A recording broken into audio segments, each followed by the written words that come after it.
my name is Brianna Thomas, and I'm going to be performing my demonstrative speech on how to perform a head-to-toe assessment. Performing a good head-to-toe assessment allows for the nurse to get a basis for the patient's status, which then allows them to focus on why the patient is in the hospital. With that being said, you will need a stethoscope, a watch with a second hand, a pen light, a thermometer, either an oral or an ear one, and a blood pressure cuff. I'm going to move in and get a set of vitals on her. I'm going to start with assessing her pulse, and using my watch with a second hand on it, I will count her pulse for 30 seconds and then I will multiply it by 2. I will then move into getting her blood pressure.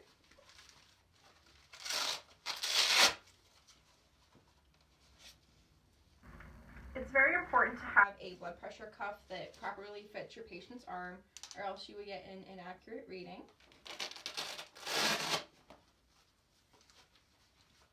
And another important thing is to get the pulse before you get the blood pressure, because it's not good to take a blood pressure on one arm and get the pulse in the same arm, because the pulse might be then increased from the pressure on the bicep.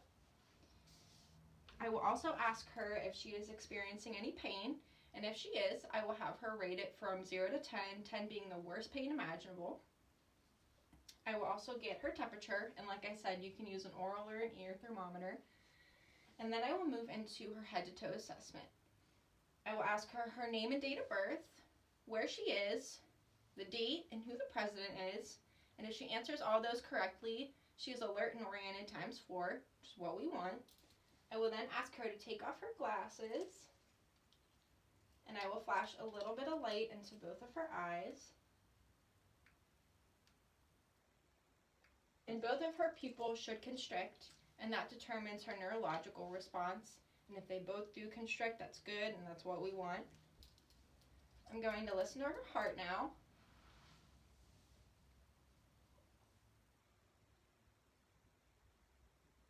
And I'm just listening for any abnormal rhythms, if her heart's beating really quickly or beating too slow. And then I'm going to listen to her lungs. And each time I move my stethoscope, she would take a deep breath. I'm going to listen to the upper field, the middle,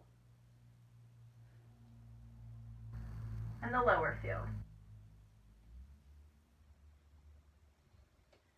And I'm listening for any wheezing, any crackles, any rails, and that just determines her respiratory status. I will then listen to her stomach for bowel sounds. I'm going to listen in all 4 quadrants.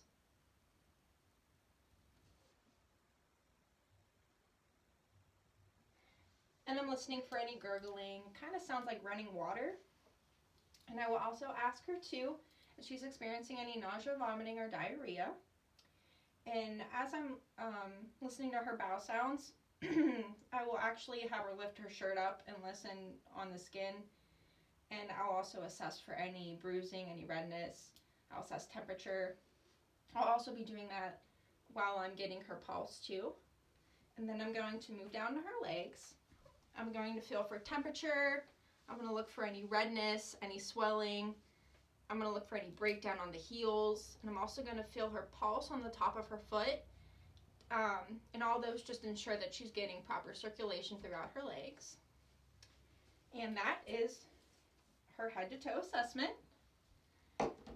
And a nurse's eyes and ears are one of their most useful tools. Just by walking into a patient's room, a nurse can see their general status, they can see their activity, how they're breathing.